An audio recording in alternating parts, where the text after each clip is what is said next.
So tonight I again commit the Coalition to implementing a Royal Commission into child sexual abuse in Indigenous communities and an audit into spending on Indigenous programs so that we can get the money where it's needed to those families in regional and remote areas.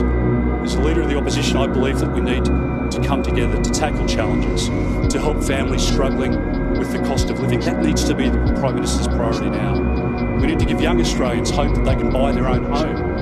We need to fix the mess of the energy policy so that we can deliver electricity that's affordable and reliable as well as clean. We need to support, not to oppose, our small businesses and boosting our national security to prepare Australia for a very uncertain world. Importantly, we must also redouble our efforts to improve outcomes for Indigenous Australians in those disadvantaged communities and to close the gap.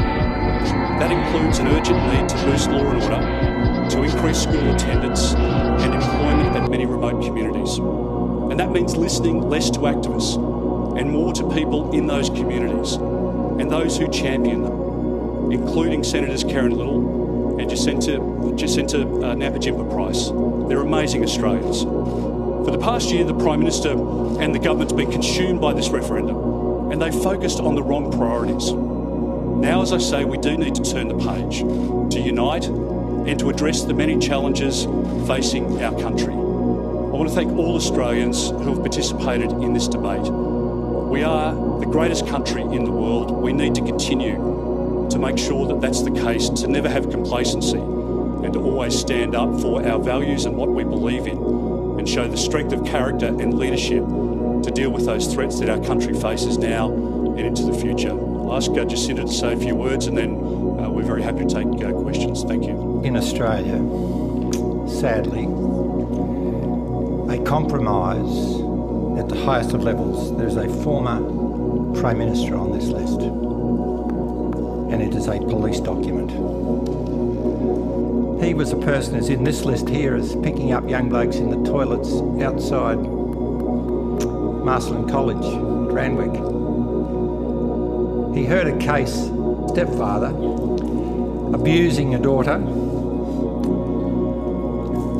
The judge closed the court. This is the judge that's in this here. Found the person guilty, suppressed the names, gave a non-custodial sentence to the man and let him go back to the family home. Nothing else was done. I think it's a disgrace. As for the Commission, the Wood Royal Commission, as you know, Mr. Attorney, was about to explore,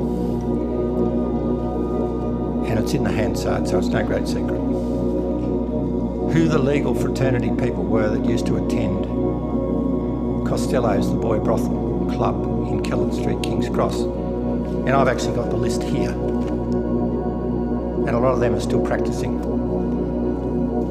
But the judge of the day of the Royal Commission decided it was a no-go zone. And Paddy Bergen, counsel assisting at the time, said, we'll rise for morning tea, and they never went back to it. And I did ask the Commissioner why. He said he'd deny it if ever I mentioned it. He said, we've decided not to revisit that issue because the public would lose confidence in the judiciary.